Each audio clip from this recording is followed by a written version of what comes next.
চট্টগ্রামের রাউজানের পাহাড়তলী এলাকা অস্ত্র হাতে রাঙ্গুনিয়া যুবদলের আহ্বায়ক মাসুদুল হক চৌধুরীকে তাড়া করছে সন্ত্রাসীরা। এক পর্যায়ে মাসুদুল পড়ে গেলে এলোপাতাড়ি গুলি ছোড়ে সন্ত্রাসীরা।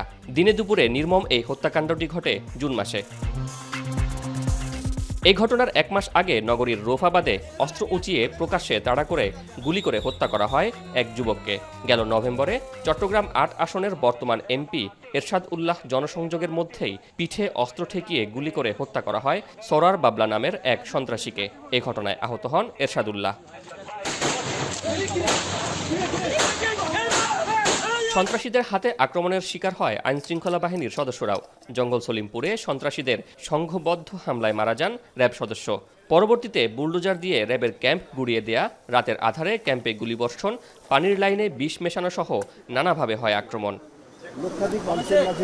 ভিটামিন ই ও সি সিরাম ৮টি প্রাকৃতিক অয়েল সমৃদ্ধ লিলি সিরাম অয়েল, যা চুল পড়া কমায় মাত্র ৩০ দিনে।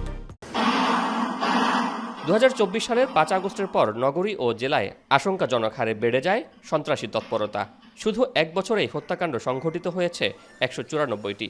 এর মধ্যে মহানগরে ৬১ ও জেলায় ১৩৩টি। গ্যাংস্টার সংস্কৃতি, আধিপত্য বিস্তার, মাদক, বালুমহাল দখল ও চাঁদাবাজি এসব হত্যাকাণ্ডের মূল কারণ। বেশিরভাগই কিন্তু এই ক্রিমিনালরা নিজেরা আধিপত্য বিস্তার, বালুমহল, নিজেদের মধ্যে সংঘর্ষ, অন্তর্দ্বন্দ্ব, ক্রিমিনাল সংঘর্ষ, এ ধরনের কেসই বেশি ঘটেছে।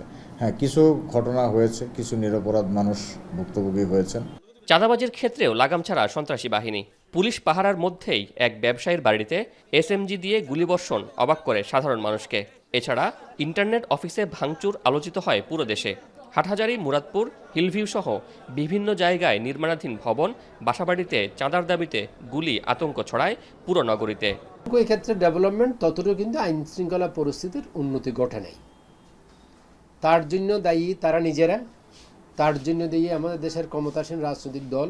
তারা তাদের আগের যেই সমালোচনা, তার দুর্নাম, অপবাদ, সেগুলো গুছিয়ে নাগরিকের বন্ধু হিসেবে সেটা করবে এবং কোনো পলিটিক্যাল পার্টির কোনো শক্তির ক্রীড়নক হিসেবে ওরা কাজ করবে না। পুলিশ বলছে চট্টগ্রামের সন্ত্রাসীরা এসএমজি, AK-47 মতো ভারী অস্ত্র ব্যবহার করছে। বিদেশি অত্যাধুনিক পিস্তল অনেকের হাতে।